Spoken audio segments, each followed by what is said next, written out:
മുൻ ദേവസ്വം ബോർഡ് പ്രസിഡന്റും ദേവസ്വം കമ്മീഷണറുമായിരുന്ന എൻ വാസുവിനെ കൈവിലങ്ങണിച്ച് കോടതിയിൽ ഹാജരാക്കിയ സംഭവത്തോടുകൂടി ഈ വിലങ്ങ് ഒരു ചർച്ചാ വിഷയമാവുകയാണ്. പ്രതിയുടെ സുരക്ഷ ഉറപ്പുവരുത്താനാണ് കൈവിലങ്ങ് ധരിപ്പിച്ചതെന്നാണ് വസ്തുതാ റിപ്പോർട്ട് ഇപ്പോൾ കൊടുത്തിരിക്കുന്നത്.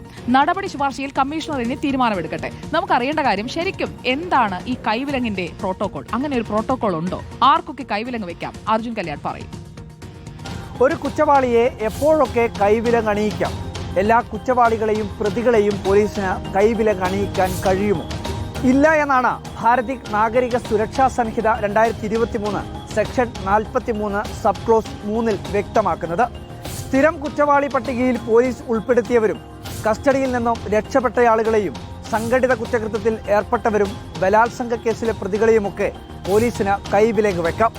തീവ്രവാദ പ്രവർത്തനം, മയക്കുമരുന്ന് കടത്ത്, ആയുധങ്ങൾ കൈവശം വെക്കൽ, കൊലപാതകം എന്നീ കുറ്റകൃത്യത്തിൽ ഏർപ്പെട്ടവരെയും പോലീസിന് കൈവിലങ്ങ് വെക്കാം.